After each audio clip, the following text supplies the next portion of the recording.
দারুণ এক সুখবর পেল ব্রাজিল টিম। কোপা আমেরিকার টিমে যোগ দিচ্ছে নেইমার জুনিয়র।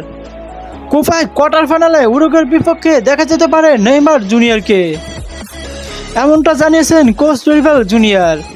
ব্রাজিলের সামনে কোয়ার্টার ফাইনালে বড় বাধা উরুগুয়ে, আর নেইমারকে ছাড়া ব্রাজিল কতটা অসহায় তা তো কোপা আমেরিকার গ্রুপ পর্বের ম্যাচগুলো দেখলেই বোঝা যায়।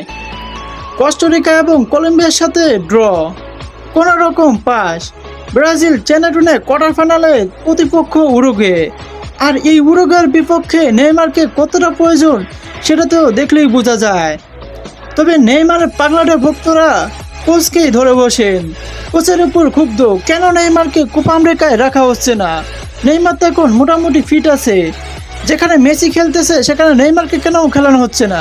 এই নিয়ে প্রশ্ন তোলেন কোচ ডরিভাল জুনিয়রের কাছে, আর তিনি তার প্রতি উত্তরে জানান কোচ ডরিভাল জুনিয়র নেইমার এখন মোটামুটি ফিট আছে, তবে তাকে উরুগুয়ের ম্যাচে নামাবো কিনা সেটা নিয়ে তিনি ভাবতেছেন। তবে নেইমারকে খেলানোর রিস্ক হবে, যদি রাখা সম্ভব হয় তাহলে অবশ্যই আগামীকালকে ডাকা হবে নেইমার জুনিয়রকে। দেখা যাক কি হয়। তো ফুটবল ফ্যান্সরা, আপনার কাছে কি মনে হয়, নেইমার কি কোপা আমেরিকায় খেলবে, বা নেইমার জুনিয়রকে কি কোপা আমেরিকা উরুগুয়ের বিপক্ষে খেলানো উচিত? অবশ্যই কমেন্ট বক্সে জানাতে পারেন। আর যে কোনো স্পোর্টস ভিডিও পেতে অবশ্যই আমাকে সাবস্ক্রাইব করে রাখুন। Thank you so much for watching me.